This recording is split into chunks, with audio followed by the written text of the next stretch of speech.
இந்த டாபிக் எனக்கு எனக்கு பிடிச்ச, உங்களுக்கு பிடிச்ச, ம். எல்லாருக்கும் பிடிச்ச முருகன பத்தி தான் நான் பேசலான்ட்டு இருக்கிறேன். ம். பொதுவா எல்லாருக்கும் மனசுக்கு நெருக்கமான ஒரு கடவுள் இருப்பாங்க. அவங்கள நெனச்சா எல்லாருக்கும் ஒரு புன்னகை வரும், ஒரு மகிழ்ச்சி வரும். ஆனா முருகன பத்தி மட்டும் பேசினா எல்லாருக்கும் வந்து ஒரு மகிழ்ச்சி வரும்.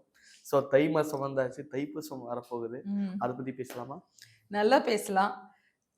முருகன்னா இனிமை, மகிழ்ச்சி, அ ஆற்றல் எப்படினாலும் சொல்லலாம்.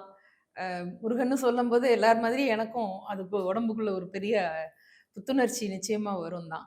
என்னுடைய மனதிற்கு பிடித்த இஷ்ட இஷ்ட தெய்வம். தெய்வம். எங்க எஸ். போனாலும் எனக்கு முருகாங்கிறது தான் முதல்ல வரும்.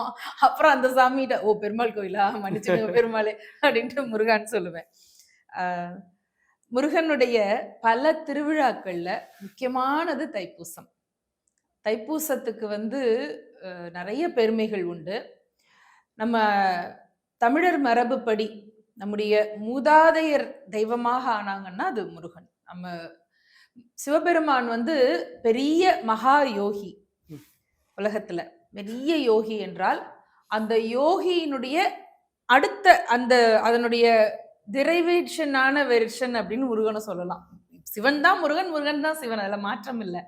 இருந்தாலும் உலகம் முழுக்க வெளிச்சம் இருந்தாலும் நம்ம வந்து நமக்கு வசதிக்காக ஒரு வெளிச்சத்தை உருவாக்கி வச்சுக்கிறோம் இல்லையா? அது மாதிரி கூப்பிட்ட உடனே என்னன்னு கேட்கிற மாதிரி ஒரு நண்பனாக, ஒரு ஆத்ம தோழனாக முருகன் இருக்கார். அந்த முருகன் சித்தர்களுடைய தலைவன். முருகனும் சித்தன் தான், சித்தர்களுடைய தலைவன். அந்த முருகனுக்கு நாம வழிபாடு செய்யறது அப்படிங்கிறதுல அந்தந்த பகுதிகளுக்கு தகுந்த மாதிரி மாறுபடும்.